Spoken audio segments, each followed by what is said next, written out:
Tuhan bersamamu.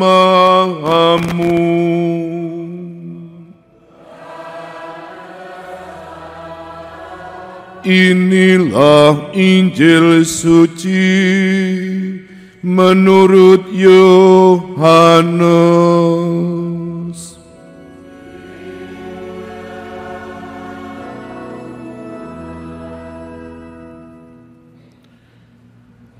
Lihat, anakmu hidup. Sekali peristiwa, Yesus berangkat dari Samaria dan pergi ke Galilea. Sebab ia sendiri telah bersaksi bahwa seorang nabi tidak dihormati di negerinya sendiri. Setelah Yesus tiba di Galilea, orang-orang Galilea pun menyambut dia karena mereka telah melihat segala sesuatu yang dikerjakan Yesus di Yerusalem pada pesta itu. Sebab mereka sendiri pun turut ke pesta itu. Maka Yesus kembali lagi ke Kana di Galilea, di mana ia membuat air menjadi anggur. Dan di Kapernaum ada seorang pegawai istana yang anaknya sedang sakit. Ketika pegawai itu mendengar bahwa Yesus telah datang dari Yudea ke Galilea, pergilah ia kepadanya, lalu meminta supaya Yesus datang menyembuhkan anaknya, sebab anaknya itu hampir mati. Maka kata Yesus kepadanya, "Jika kamu tidak melihat tanda dan mukjizat, kamu tidak percaya." Pegawai istana itu berkata kepadanya, "Tuhan, datanglah sebelum anakku mati." Kata Yesus kepadanya, "Pergilah, anakmu hidup." Orang itu percaya akan perkataan yang dikatakan Yesus kepadanya, lalu pergi. Ketika ia masih di tengah jalan, hamba-hambanya telah datang kepadanya dengan kabar bahwa anaknya hidup. Ia bertanya kepada mereka, "Pukul berapa anak itu menjadi sembuh?" Jawab mereka, "Kemarin siang pukul 1 demamnya hilang." Maka teringatlah ayah itu bahwa pada saat itulah Yesus berkata kepadanya, "Anakmu hidup." Lalu ia pun percaya, ia dan seluruh keluarganya.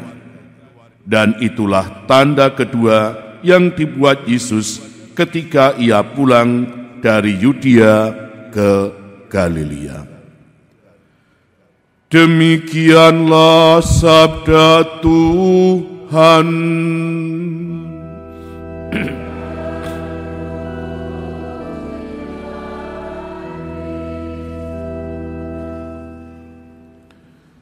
Saudara, Bapak, Ibu, Saudara terkasih, selamat pagi, berkah dalam.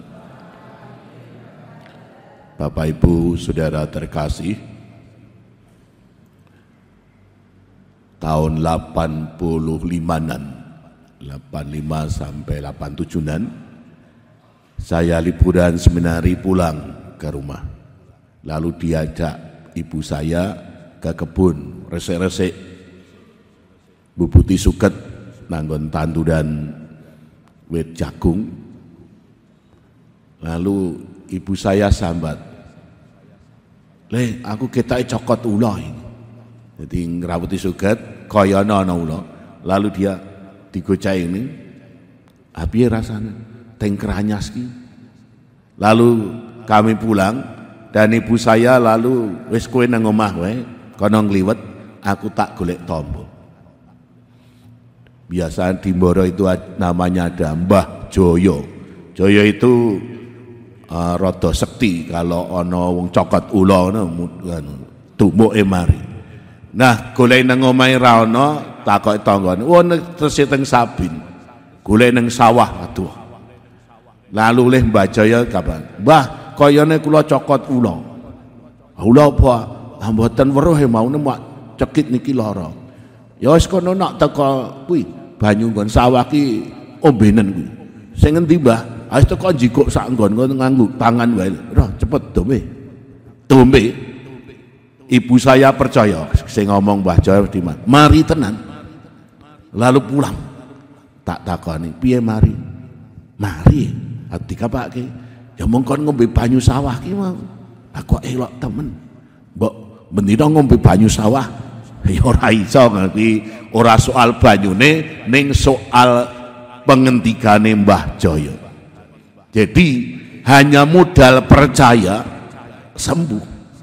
Nah, persis percaya lalu membawa kesembuhan seperti ini yang juga pernah diungkapkan atau dialami oleh pegawai Istana Kapernaum seperti kita dengar dalam bacaan Injil tadi. Konteks bacaan, Yesus kembali lagi ke daerah Yudea dan ia masuk ke daerah Kana yang dulu pertama kali membuat mujizat.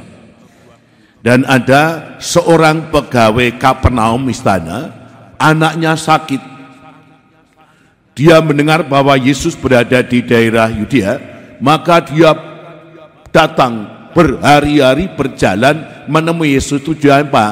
Untuk mohon supaya anaknya disembuhkan. Tetapi Yesus mengatakan, kalau kamu tidak melihat mukjizat, kamu tidak akan percaya. Tetapi orang itu mengatakan, Tuhan, tolonglah anak saya hampir mati. Lalu Yesus mengatakan, dah anakmu sembuh, anakmu hidup, dan memang lalu sembuh. Nah, ini teksnya. Kalau misalnya adalah, kenapa Yesus ketika ada orang minta kesembuhan mengatakan, kalau kamu tidak melihat mukjizat atau tanda yang lebih besar, kamu tidak akan percaya. Ada satu alasan, yakni karena Yesus prihatin sudah sekian banyak mukjizat dibuat, tujuannya supaya orang percaya bahwa Yesus adalah betul-betul utusan Allah, namun mereka tidak percaya. Bahkan yang membuat Yesus geli dan jengkel, mereka ingin menuntut tanda yang lebih besar supaya meyakinkan dirinya bahwa Yesus memang betul-betul utusan Allah.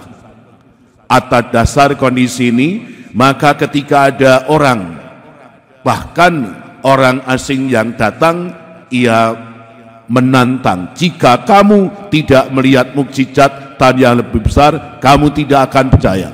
Dengan menyatakan Yesus berharap supaya orang betul-betul percaya kepada Yesus, bukan hanya karena melihat tanda atau mukjizat lahiriah, tetapi karena hatinya terbuka kepada Roh Tuhan.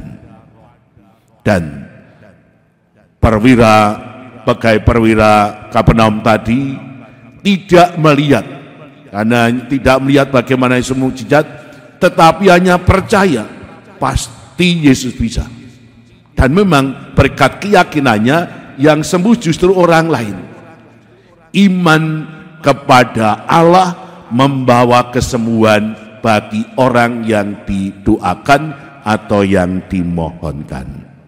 Nah, saudara, Bapak Ibu Saudara terkasih, percaya kepada Tuhan bukan karena melihat mukjizat tanda besar, tetapi karena hatinya terbuka terhadap Roh Allah seperti ini yang mau diwatakan oleh gereja kepada kita hari ini. Mungkin kita juga seperti orang yang disindir Yesus tadi. Mungkin kita juga termasuk orang yang percaya hanya karena melihat tanda-tanda besar. Tetapi juga mungkin kita adalah orang yang percaya tidak perlu tanda-tanda mukjizat, asal terbuka hatinya. Sekarang ini lagi mengenai rokok. Di Magelang itu ada rokok aneh. Sak donya ya mung siji sak nggon kuwi. Produknya dari Malang. Rama-rama semula ndak percaya, ya sekarang mulai mulai terbuka dan ngerti. Dan saya ya awalnya ya ora percaya kon udut ya wegah, ning lalu mendengar kisah banyak orang, saya ya ndak mudeng. Rokok kok iso marani wong lara gula mar. Ini adiknya Rama Luhur itu dulu gulane 300-400, lalu mau udut tak tahu sedina pira, kula 16, waduh sedina wong wedok udut 16 lencer. Mari Rama. Lepas obat dan juga kakaknya itu insulin nyontek lepas juga. Ning Rama Luhur sendiri ora percaya, ya ora gelem udut, tetap lara gula. Jadi itulah susahnya. Nah, kenapa? Karena hanya modal percaya, lalu bisa sembuh. Nah, semoga kita sebagai orang beriman tidak perlu melihat bukti, tetapi terbuka kepada roh Tuhan, sehingga membuat kita mantap. Termasuk kita bertahun-tahun misarian seperti ini, tidak perlu tanda mukjizat besar, dah dilakoni percaya, ternyata Ekaristi itu membuat hidup rohani kita menjadi lebih segar. Kenapa? Karena Ekaristi adalah nutrisi rohani yang menjadi kebutuhan jiwa kita, yang membuat hidup ini menjadi semangat. Oleh karena itu, mari kita merahmat Allah, semoga kita menjadi orang-orang Katolik yang tangguh dalam iman, bukan karena tanda besar, tetapi karena percaya kepada bimbingan Tuhan. Kemudian kepada Bapa dan Putra dan Roh Kudus.